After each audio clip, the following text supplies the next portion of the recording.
Here. And hello. Hey. Hello, Ivan.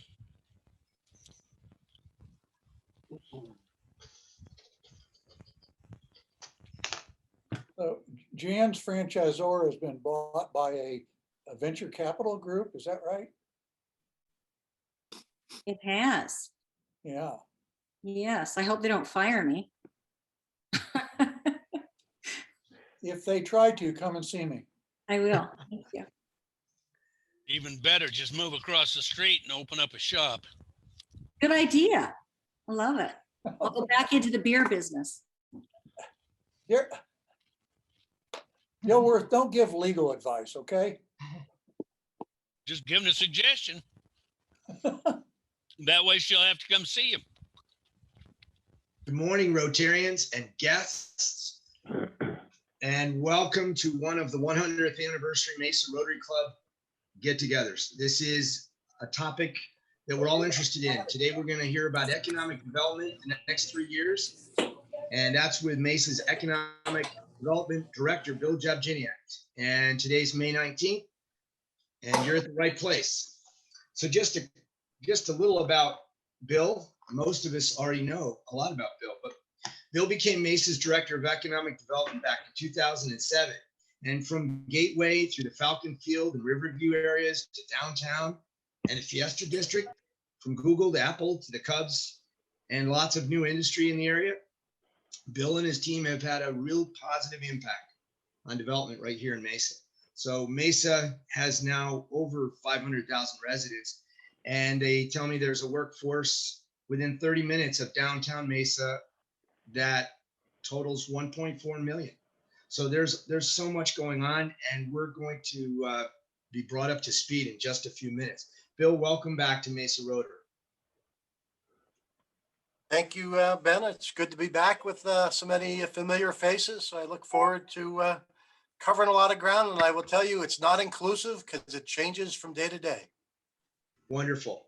Well, we'll pick your brain in just a few moments. All right. Sounds good. Thanks. Rotary's theme, our Rotary theme in Mesa is membership, service, and celebrate. And we're focused on that, and we won't stop. Kevin is going to lead us in the Pledge of Allegiance. Colton will offer a prayer, and Val Wilson will join us as Sergeant at Arms. So first we'll begin with Kevin and Allegiance. So please unmute your microphone and take it away. I pledge allegiance to the flag of the United States of America, and to the republic and to the republic for which it stands, one nation under God, indivisible, with liberty and justice for all.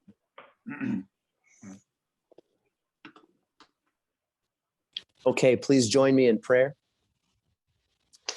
Our Father in heaven, we're so grateful for this opportunity we have to meet together as Rotarians. So grateful for these electronic means that have been able to keep us together during this time of pandemic. We're grateful that we've been able to maintain opportunities to serve and been able to find those who are in need who we could help. We're so grateful for our means as a club to be able to help those who are trying to help our community and give them a chance, especially on days like today, to present to us and let us know what's being done in the community. Bless us to find more opportunities to serve, help us to be able to find the time to get out and do what we can to help our community to grow. And bless us that we can do all that we can to continue to build this wonderful organization and be able to find others who join in our passions to help the community and those around us. We love thee and say these in the name of Jesus Christ. Amen.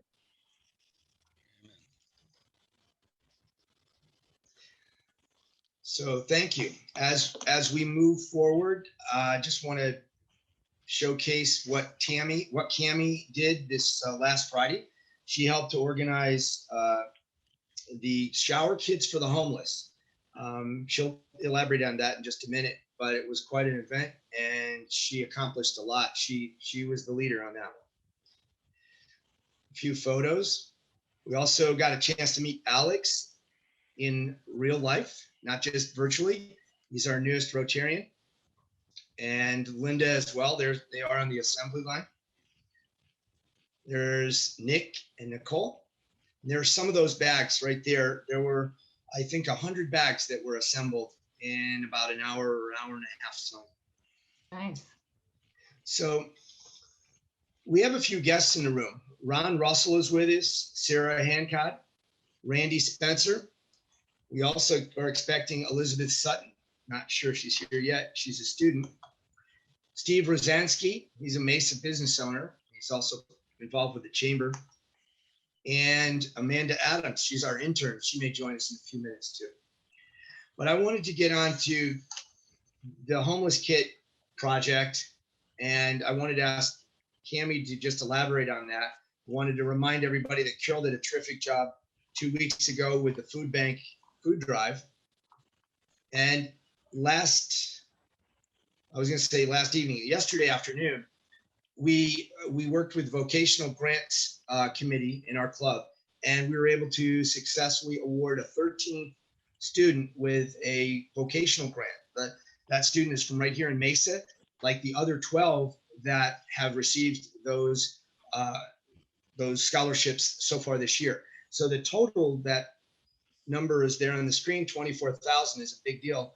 And we've been directly involved with that. Our club has. So well done job, club.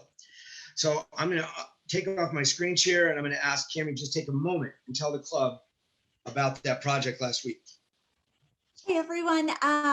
So last week we did the Mesa Rotary homeless kits. We decided to name them the We Care kits.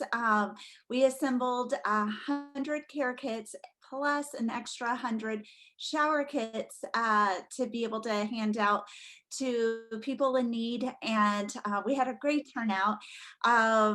Nicole and her husband showed up, and Alex and his wife, and Linda.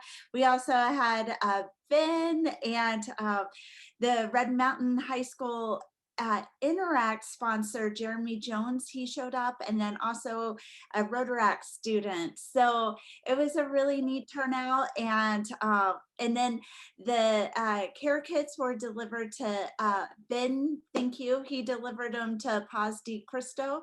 And Linda also helped with delivering them to, I believe it Sunshine Acres, or where was it, Linda, that you did the 100 or a good portion of the shower kits? Those go to the Axe Homeless Ministry. Yeah. Okay, perfect.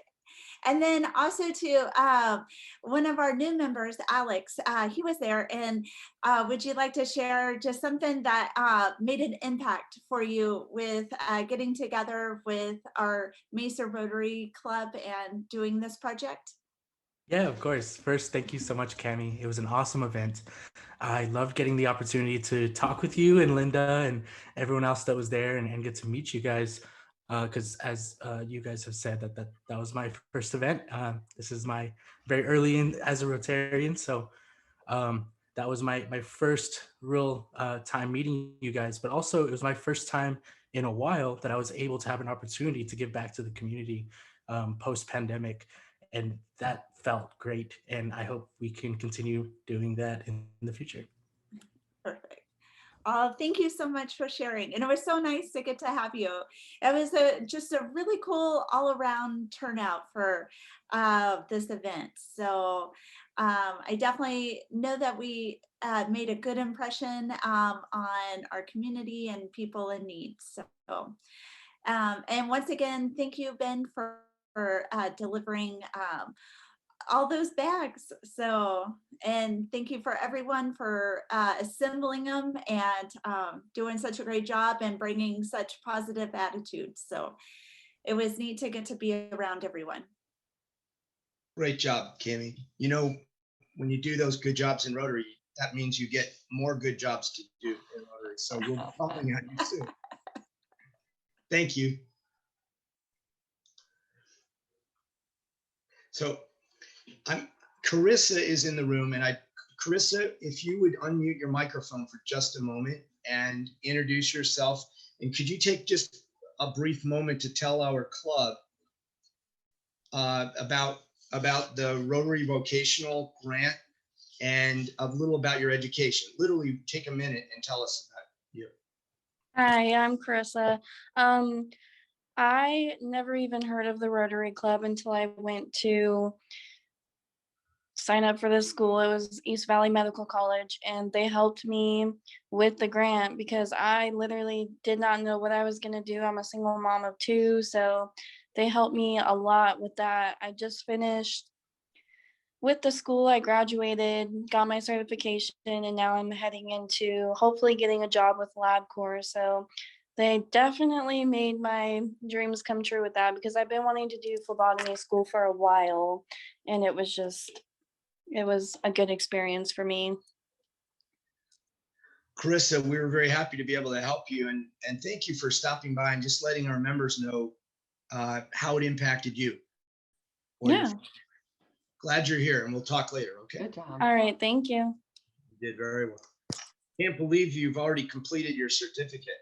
That's great. It was fast. Sure I was. finished my externship, I think it was 2 weeks ago. So I got my certification last week. Congratulations again from our club, and we hope to have you back as a guest in another day. Thank you. Just an update, the club has also done a nice job with raising funds for polio. And polio, we've accumulated in this club just this year $13,000. And when we merge that with our partners in the end, presently, I think our total is $39,000 in the polio fight. So congratulations to everyone, every single person in this club. Way to go. This was just 2 weeks ago. Nicole and Susan went out to Red Mountain High School, and they worked with the Interact Club out there, and they've worked on forging some connections with those students. And those students will, in some cases, eventually become Rotarians. They're doing some really neat things out there, and we had a chance to meet Jeremy, their advisor, who's there on the right in that photo. He's quite a gentleman. We have a classification talk, and a classification talk is when one of our members takes 3 minutes, it's very brief, to tell our club a little about themselves and tell them what's new or how they became connected with Rotary. This is Liz Paulus's microphone. So Liz, take it away. And I'm not muted, right? Okay, who's going to time me? All right then. So to begin with, I got an outline of what I'm supposed to cover. So I'm going to start with the very beginning. Born in Ohio, Cleveland, Ohio. Didn't stay there long. My family was on a westward ho trajectory, having left Buffalo, Cleveland. So I ended up growing up in North Chicago in a suburb there until I was 18. And then I got another calling, I suppose. After high school, I joined the military, I joined the Army. And so my idea was to pay for my education. And I actually was in the Women's Army Corps. Yes, it was that long ago. I was one of the last classes that went through. It was not co-ed when we were in basic training. It was just women, so it was a while ago. And then my job training actually took me to Fort Huachuca. I trained as an image interpreter that I could look at aerial photographs and find the enemy, that kind of thing. It was during the Cold War that I served. And so I was part of the Big Red One, Big Infantry Division, and I served 3 years. And then I moved to Arizona after that, and not going back to Chicago. If you've ever been there in the winter, you'd know why. And so as part of my training after I left active duty in Arizona, I went to paratrooper school and I got my badge as part of the reserves. I stayed in the reserves for the next 28 years. So I served a total of 31 years, and I retired as a lieutenant colonel. So I didn't forget about my education. I finally got to college, and I went to Phoenix College, and then I went on to ASU and I got a degree in chemistry. So I probably would understand those chemistry jokes. And I graduated at a time there's new career field starting, and it was called environmental. And so I got an opening as an environmental specialist with the National Guard again. And I got promoted after that to work at the city of Phoenix as an environmental specialist and a middle manager.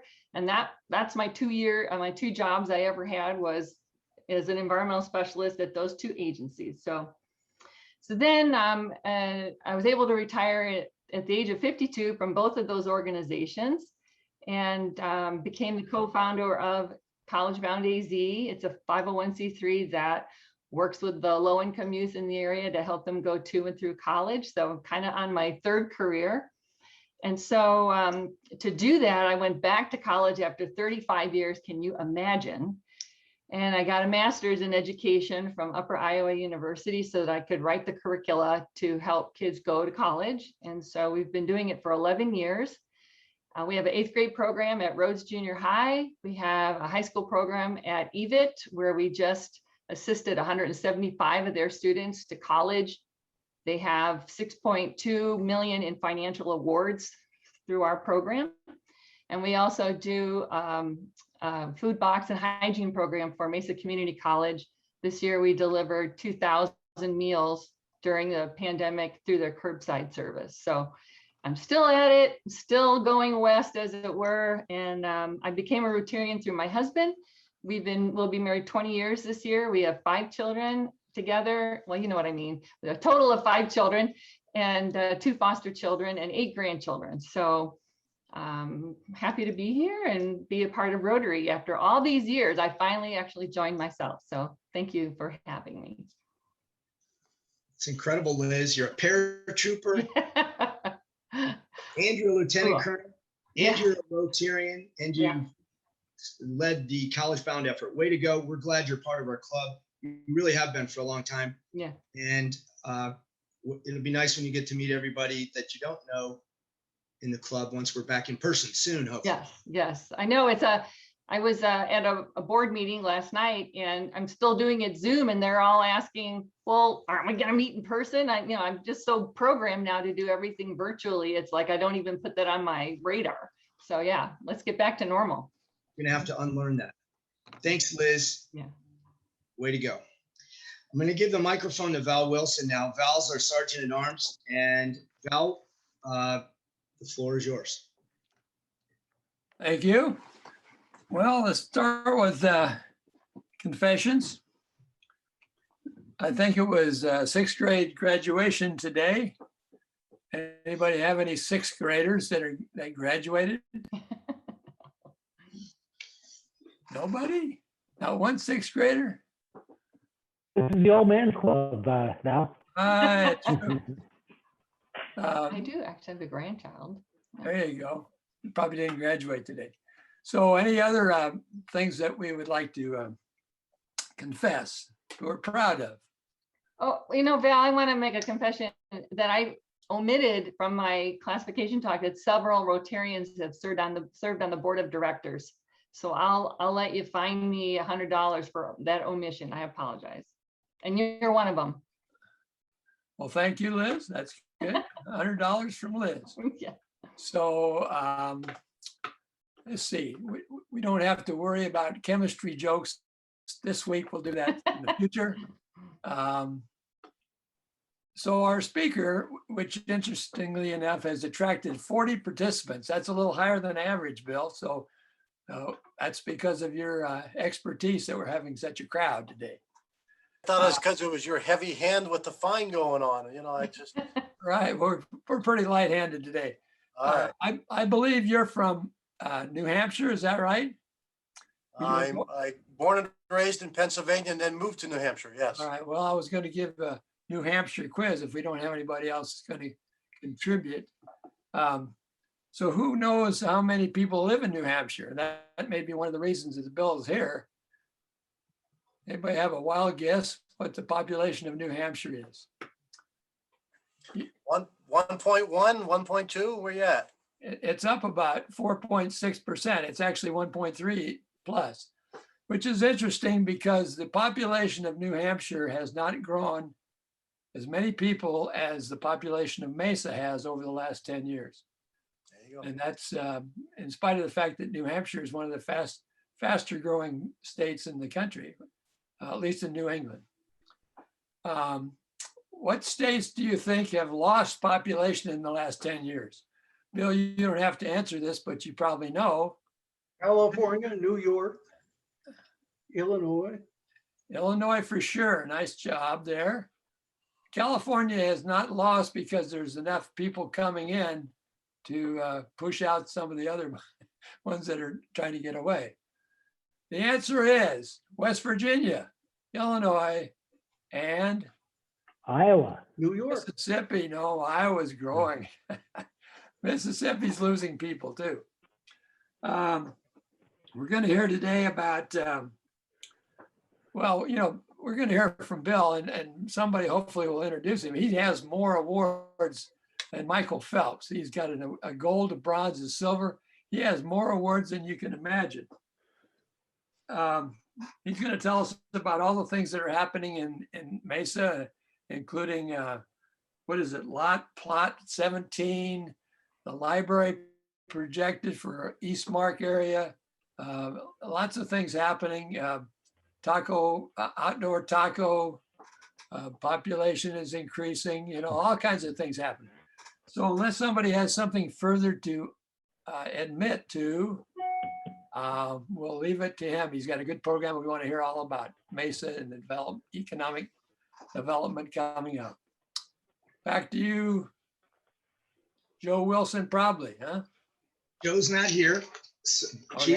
She's taking a little hiatus, but I'm going to introduce Mr. Jabjiniak. No. Really, I sort of Keep it short. Keep it short now, all right? I did that at the very beginning. So really, we know Bill, but I think, Val, you have to realize that Bill is not from New Hampshire. Bill is from Northeast Pennsylvania. Right. Am I right? That's correct. And a small town near Wilkes-Barre, Pennsylvania, if I'm not mistaken. Bill, elaborate on that and then start your program, please. Sure. So I was born and raised in a small town called Whitehaven, Pennsylvania, which is on the western edge of the Pocono Mountains, sort of halfway between Wilkes-Barre and Hazleton. And if you ever travel in that part of the Pocono Mountains, it's certainly gorgeous in the summertime and almost as bad as the north side of Chicago in the wintertime. But we certainly have enjoyed those roots of growing up there and being not too far out of the Philadelphia area. But from there to New Hampshire, quick stop in Virginia, and I've been out here for almost 14 years now. So it's a lot of fun. So when Val talks about wanting to talk about Site 17, I'm going to let the Vice Mayor cover that. That's her. She's championing that effort. She'll be glad to, I think, jump in on that one. But if you don't mind, we're going to go on a little bit of a driving tour today, and I'm going to share a screen. But I also want to introduce Chris Molnar, who's on with us today. Chris is our management assistant here in the department. And I think it's just great for her to just hear the tour because I don't think she's been part of the tours that we've given in the past. And I know Sally's making arrangements for other bus tours to do it live in the very near future. A couple other things I guess I want to start with. So here at City Hall, staff is back. City Hall is still closed to the public, but we are open for Want to listen to this? and are able to really entertain clients on an appointment basis, but walk-up type of activities probably is still a few months away. But there's two facts. Today, we have over 10 million square feet of industrial development that is currently in planning or under construction.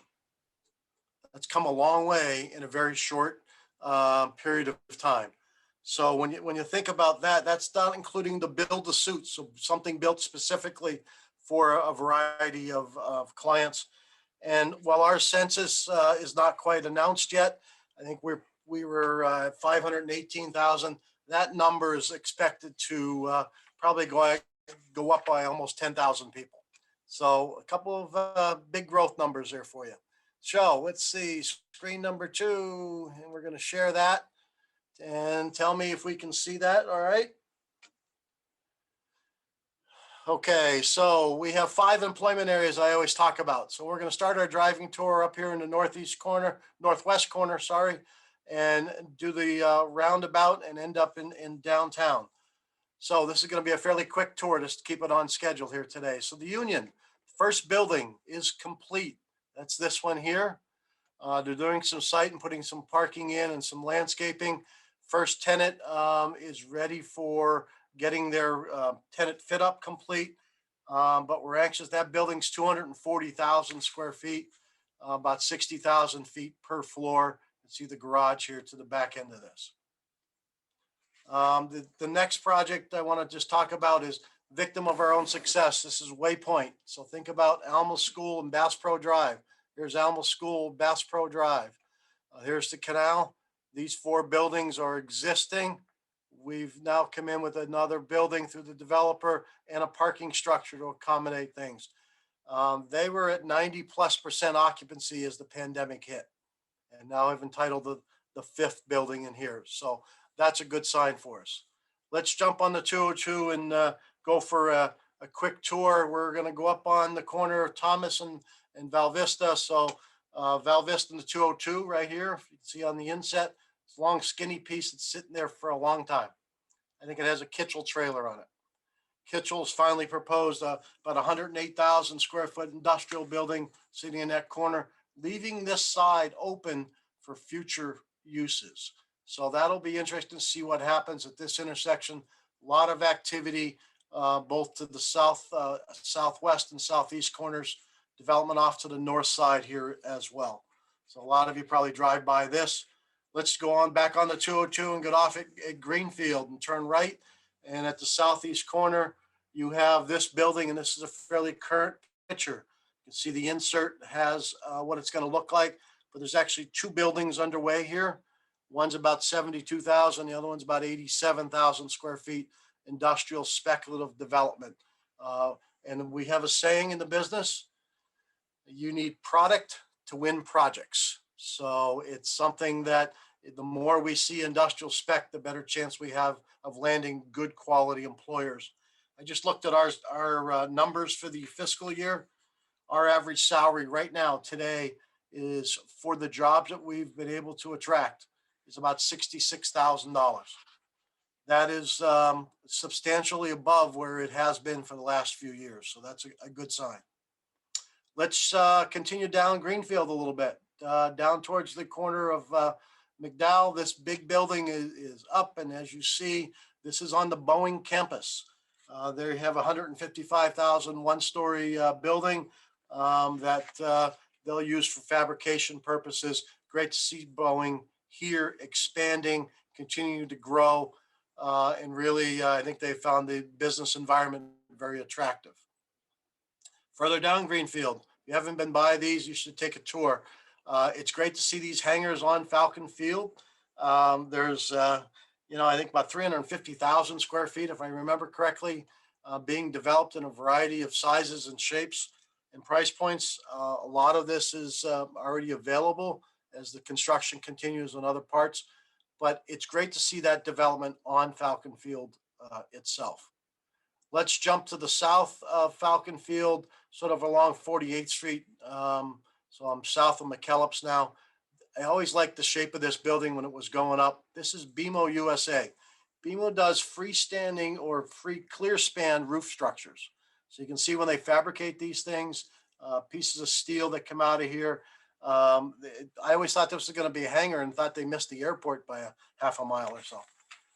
Let's jump over, and most of you I think have seen, we're going to drive back up Higley at the corner of Longbow Parkway. The big building that sat there is now an Amazon distribution, last mile distribution center. I think you'll see that pick up in activity. They're active now, but Amazon is very active in our market in general. While this is in Northeast Mesa, watch for them to locate in other parts of our city going forward. And then right down the street, if anybody was at the Chamber Golf Tournament the other day, you saw this hotel. Looks like it's getting near completion. I will tell you, it's close. It'll be sometime this summer that they'll be ready to open. They'll get the shakeout tour and be ready for the fall. But again, if you ever played 18, I saw Kevin Brockling put his second shot right up there on the green the other day on the second one. So there's the hotel sitting off to it. There is plans for a second property adjacent to it. This is a home 2 suites. Let's get on the 202 and go for a ride all the way down to the southeast corner, and we're going to get off at Elliott Road. And let's talk about east of Elliott. Here is the 202. This is Elliott Road. And this map, I will tell you, and I apologize because it's been 30 days since we updated it, and there's a lot of changes in the last 30 days. Trammell Crow's come in here and proposed 4 additional buildings here.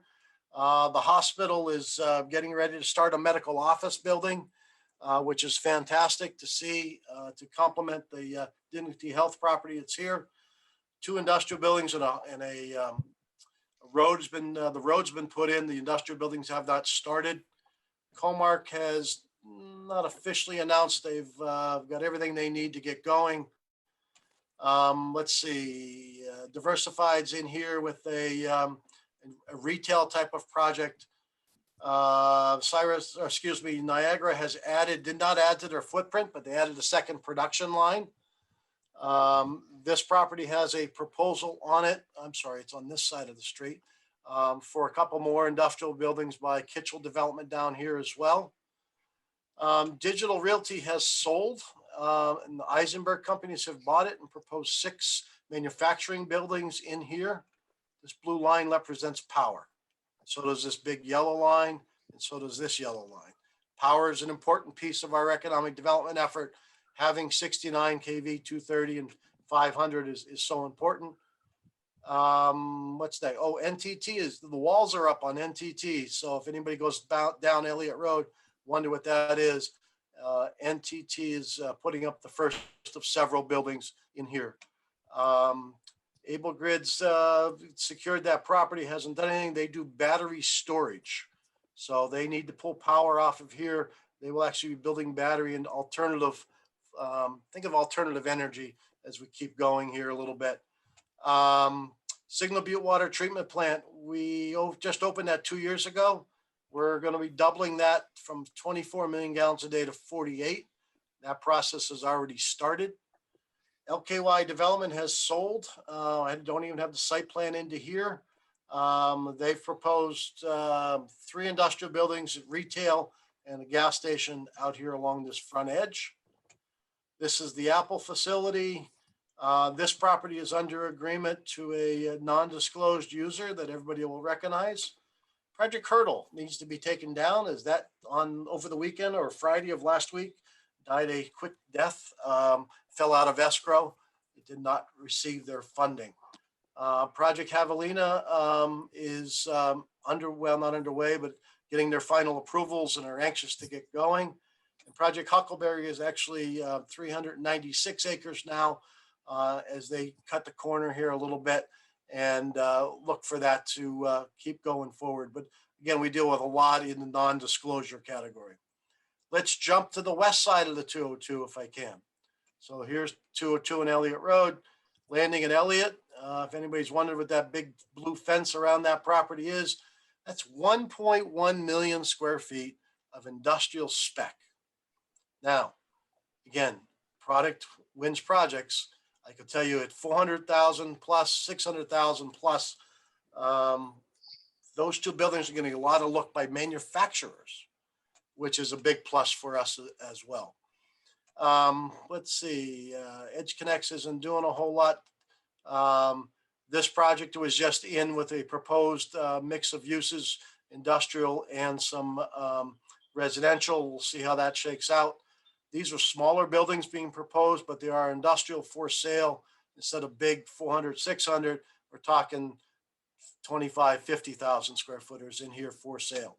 Project Red Hawk is your search engine that bought this property almost 2 years ago and is anxious now to, we're anxious now for them to get going, but they started down the road of doing utility work and then hit the brakes just on demand. 2 others to talk about here. The Dale Morrison piece is under agreement. That will be industrial. That's under a flight path as well. And then Power 42 out here on the edge of Power Road, backed up to the canal, is about, I think about 300,000 square feet of property to be developed here as well. Okay, let's jump just a little bit further south. So just coming down south on Power, this is Cannon Beach, the water park facility, the 3 industrial buildings here to the south. This is Roberts Tire. If you ever looked at this when it was just Roberts from the highway, okay, now you look at it with these 3 buildings up, it really, Roberts Tire sort of disappears. Watch for this, I think, later this year to hopefully get moving here a little bit. This is the Dale Morrison piece I just spoke of. Developer has proposed these uses on this corner and a different developer here, all industrial. And then this one is in talking to us at the same time. That's a lot. There is no road. If you come down Sawsum into Warner, it stops right here. So having to come down, and the city's planning through a bond that everybody just approved last fall to bring the road up under the highway, under the 202 and connecting up here. But design doesn't even start till next year. These boys are chomping at the bit to go a little bit quicker.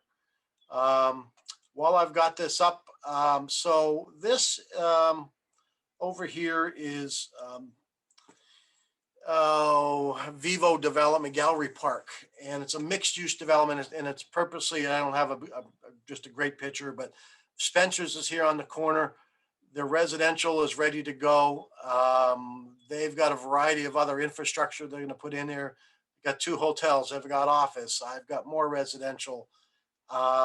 Retail sort of fronts that whole Power Road strip. That got slowed down substantially by the pandemic. But what didn't get slowed down is what's going on here just across the canal. This is where Sauceman goes down to the airport. So currently these 2 buildings exist. These 2 are started construction. He has this one into planning. This is 150,000 square feet into planning. This is the same owner over here, just showing what's coming. Potato barns there. Airgate is under construction, 142,000 square feet next to the park and ride. Eurocan Temple and a few other industrial buildings exist. This was phase 1, all sold out of Mar West property. Phase 2, I'm going to jump across the street here a little bit, were these 2 buildings. This became Dexcom. This became Benelli Windows, which is a division of Pella. It's their higher end division. If you can think of a higher end than Pella, that's pretty good. And then there's 100,000 square feet in this gray shaded area that just now gotten into planning along the way. Phase 3 is 525,000 square feet of industrial. I will tell you we're at 94% occupied. It's not even complete. It's due to complete probably in the first couple of weeks of June. There's already tenants in. There's that much demand in the marketplace. These are all good paying jobs.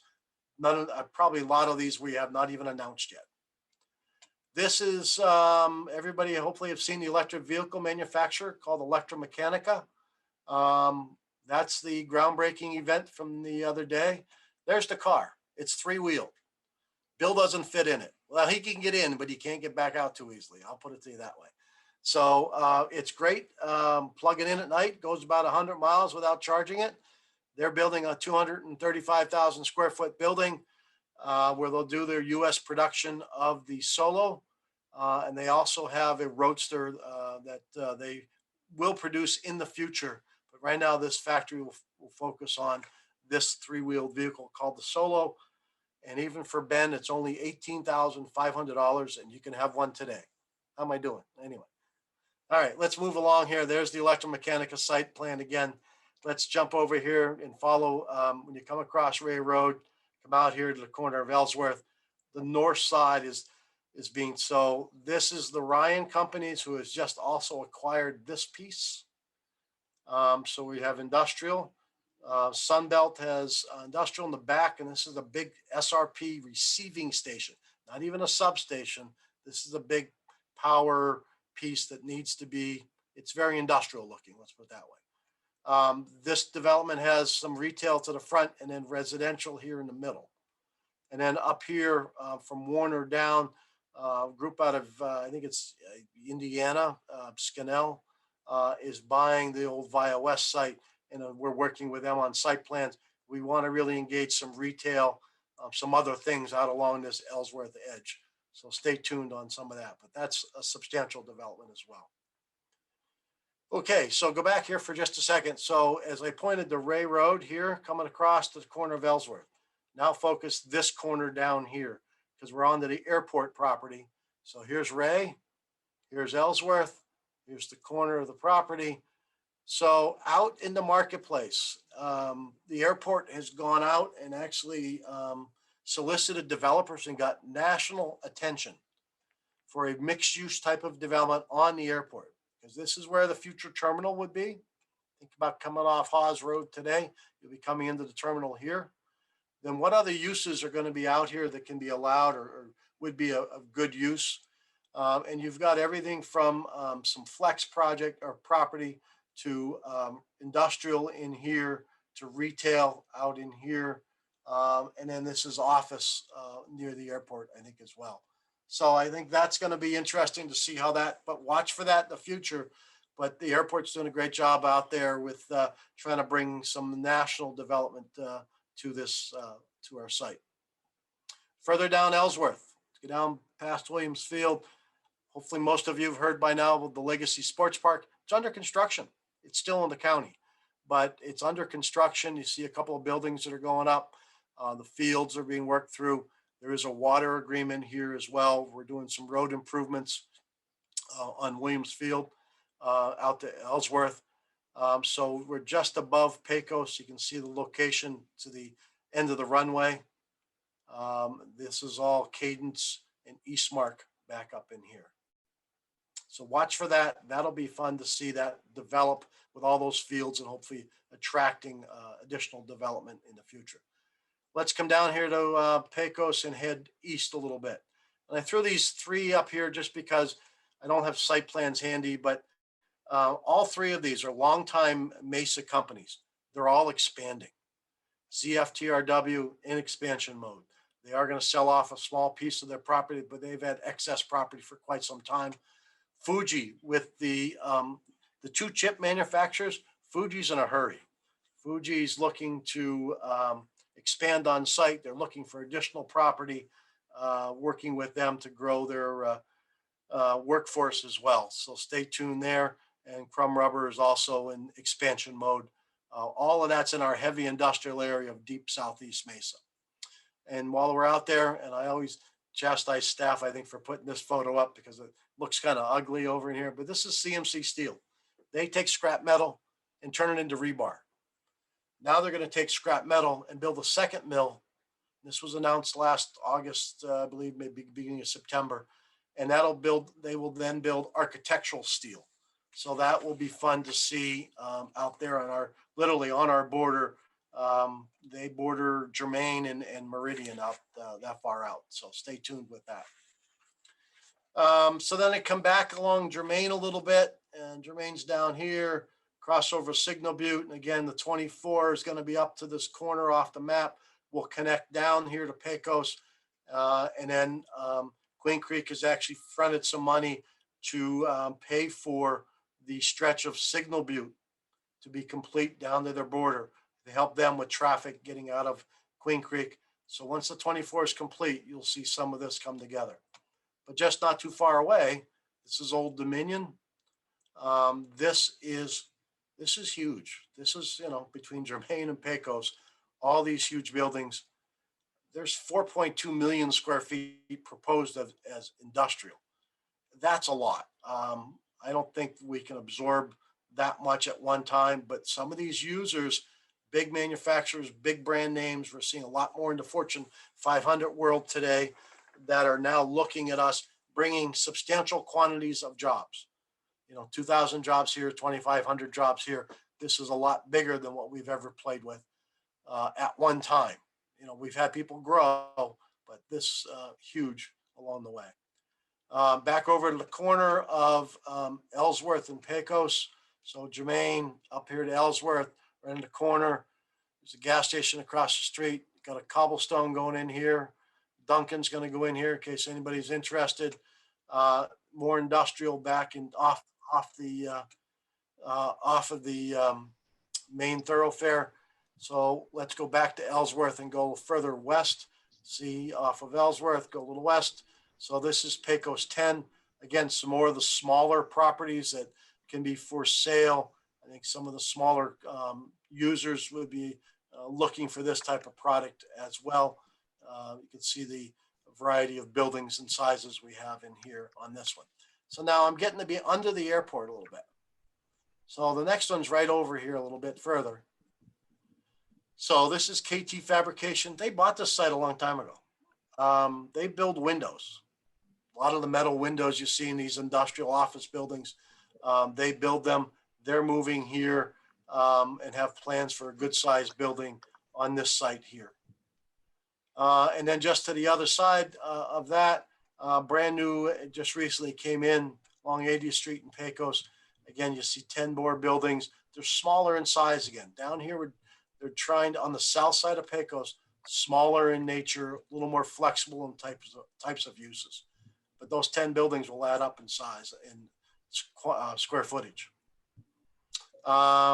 This is the north of the northeast corner of Pecos and Sossaman. This is about 2 million square feet. This is early. I don't think this is going to end up the way it is. The market's so hot, he's actually talking about selling it already. So stay tuned here.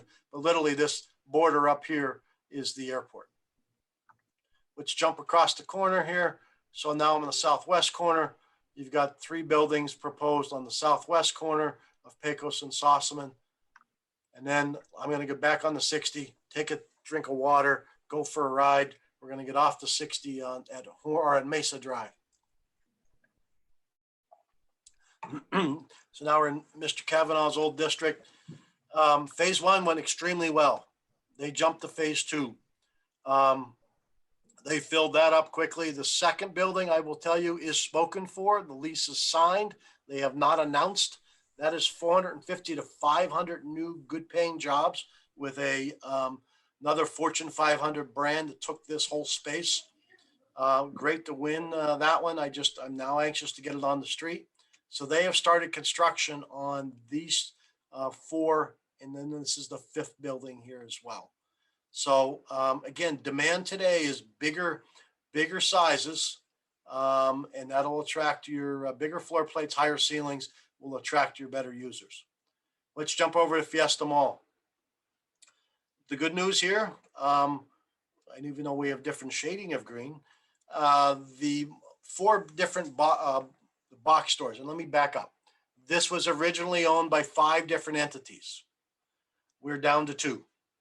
One entity now owns the 4 boxes, and then a second entity owns the center part or the parts in red. And now there is an agreement for Mr. Verdi Fiesta, which is Verdi Investments, Ernie Garcia Sr., to buy out this piece. And thus we will now finally see this, I think, moving forward, which is fantastic. So end of the year, maybe the beginning of next, you'll see that completed. And then I think we've already seen a master plan and looking for that to then pick up here in 22 and start to move a little bit. A lot of interest in this site for a variety of true mixed use, vertically integrated type of development. Let's go to just to the north of that. Good to see construction activity here at the this used to be the Grace property. They've sold Alma School in Southern, 220 units of residential. The first retail has come in, which is here. So stay tuned for what that's going to be. 3 more retail pads as your front, but it's nice to clean up a severely blighted corner along the way. Banner under expansion, 150,000 square foot addition to the Women's Tower. You can see the cranes up and they're jumped in full steam ahead and ready to keep that moving along. A lot of, I think, good paying jobs. I don't have a quantity yet, but I think that'll be 168 new beds.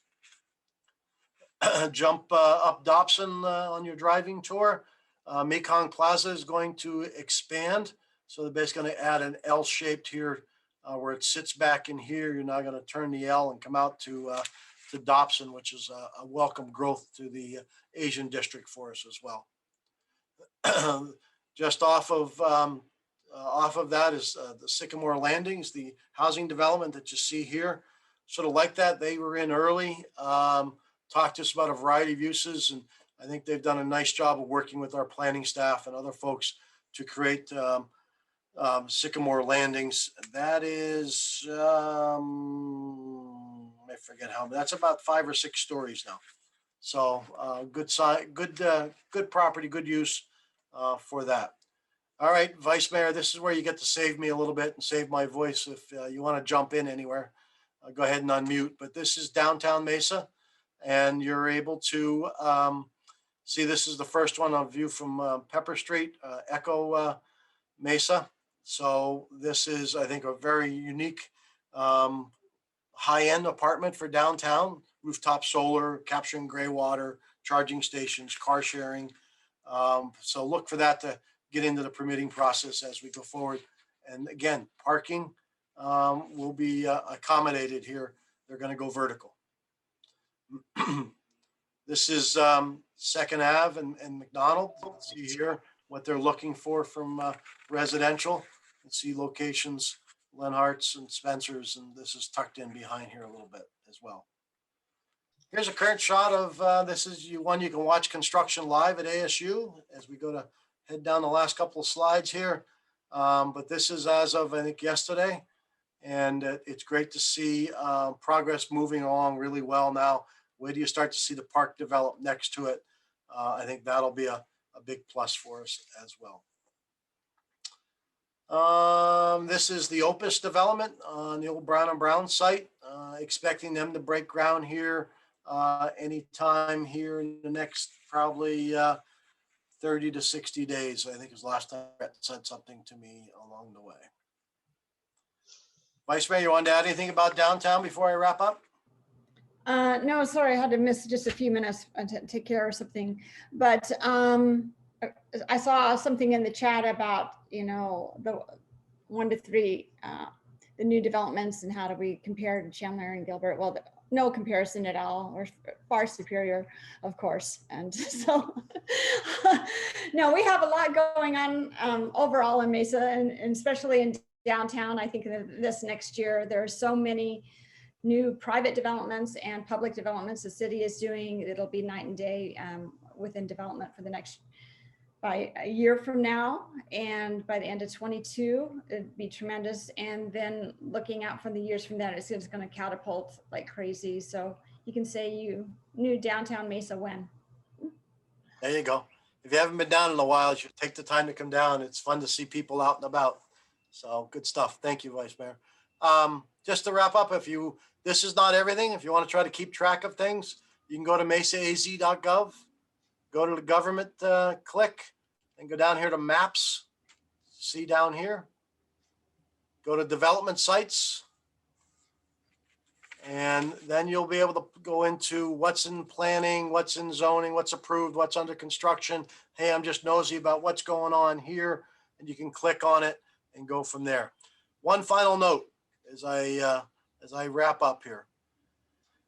Our building official today indicated we have over 700 permits in the system. Now think about that, 700 building permits. A month ago it was just right around 400. On average is somewhere between 2 and 3. The staff is burning the midnight oil in a lot of cases and doing a great job. But it's things are busy and that's not a bad thing. So lots of good stuff to come in the future. So with that, I'll stop and be glad to answer any questions. I didn't leave much time, but. Bill, there's a question from Nicole in the chat, and she asks if you could just outline the 1 or 3 projects or developments that best identify our city, and how does our current plan compare to our neighbors like Chandler and Gilbert? It's hard to pick just 1 or 2 or 3. Mesa is very unique based on its, if you're in West Mesa, it's completely different than things in Southeast Mesa or Northeast Mesa. So it's going to be hard to pick just 1, 2, or 3 different ones that set us apart. But, we've looked hard at our tech corridor. We've looked at redeveloping and how does, the mayor and the council member made it clear, Fiesta Mall's a priority for both of them. So, Mr. Kavanaugh, I got the message, and they reminded me right after the election what's coming. So there's just a lot of good stuff. Certainly to see downtown alive is a big plus. Your downtown's the heart of the whole city. So as you see activity there, I think that's a big plus for us as well. And this is not inclusive of everything. Believe me, there's more out there, and it'll change within the next couple of weeks too. Are there some other questions? Bill has agreed to stay for a few minutes after we conclude the meeting for anyone that might have additional questions. But there's another moment for one more question before we conclude. Anyone? Bill? Put my question in the box, in the chat box. Okay, so Lori Marsh just asked if, with regard to the development in Mesa, she works off Signal Butte, and she's just wondering, there's quite a bit of dust that's been kicked up with the extensive construction, 24 in East Mark area. So what does the city plan to do, or what do they do to encourage enforcement of mitigation of extra dust during this construction phase, especially considering the risks of valley fever? So the city has a full inspection crowd, and Maricopa County's got dust standards, and our inspection crowd. Matter of fact, we were down breaking ground with the mayor and the council member on the Elliott 202 project, and boom, a city inspector showed up looking about dust control. So they're out there. That's a state project, so there's a little different oversight. But they have to be a lot more diligent and just keep going through tanks of water to keep dust down. But as the wind has picked up, especially this week, I imagine dust this week has been unbearable. So that's tough, but they are supposed to be doing a lot to keep it damp and keeping dust down. And the other comment I saw on the Alice Cooper's Solid Rock Teat Center, I got to comment that, we've been, Alice has talked about this with his foundation for years. We've held a variety of fundraisers.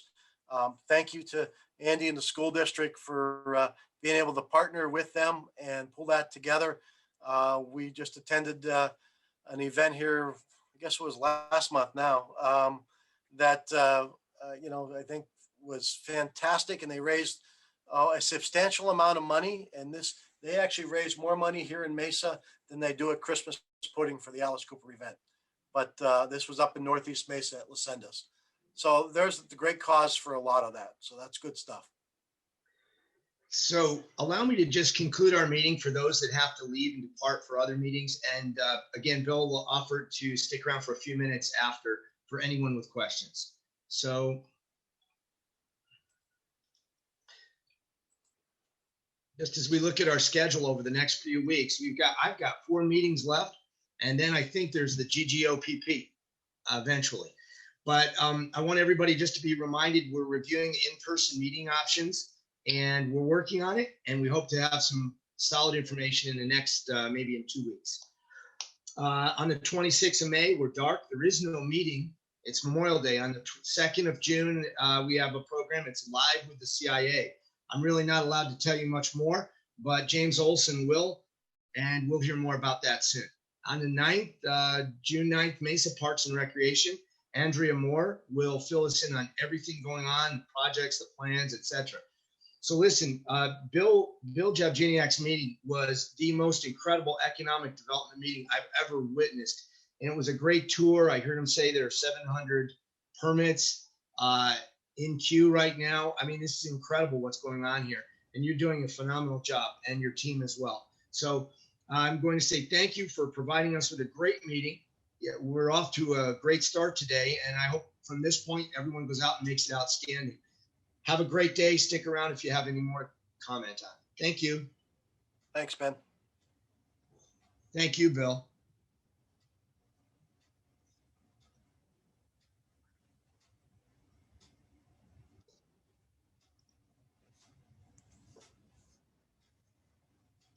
Ben, that was a great meeting. Bill, thanks so much. You're very welcome. It's fun to be able to talk about all this activity. It's hard to squeeze it into that period of time, and we bounced around a few different things. So, but it takes a village. So we've got all cylinders going in the right direction here at this point too. That's great. Yeah. Ben, take care. Thank you, Tom. Bill, I know you talked about 700 permits. Do you have to add staffing to make that happen? To be able to tackle that, or how do you ramp up? Well, it's hard because we try not to grow government, so that it gets too big. But with this much demand, and it looks like it's going to continue. This next budget, he has added a couple people over in development services. I get number 15 here in the economic development department, just because of just the small business push that we're making for the next coming years. I think it's going to be a big plus, and having with the amount of volume on projects, it's hard to keep the project managers going in several different directions. So there's more staff being added, but we're not adding a whole bunch. We've been trying to supplement with I'll call them temporary help. I won't call them all part-time, because what he does is bring back retired people on contract to try to get it through quicker. But trying to balance that load, and just think, I have people, so how come I can't get a review? And it's 16 working days. So, or 18 working days. And it's, when you think of it, we're already working 10-hour days. So, and a lot of the staff is burning time on a weekend too. So, matter of fact, that's one of my big concerns here within our own department, is just staff burnout. I'll, you want to follow me a day? I'll put a few miles on your odometer or pedometer. So, which is fantastic. So, and that's after my 4 miles at the gym in the morning. So there you go. Ooh, Got to sleep after it. way to go. Yeah, I know. Got to try, Ben. It's back to Pennsylvania. You still have some roots back there, don't you?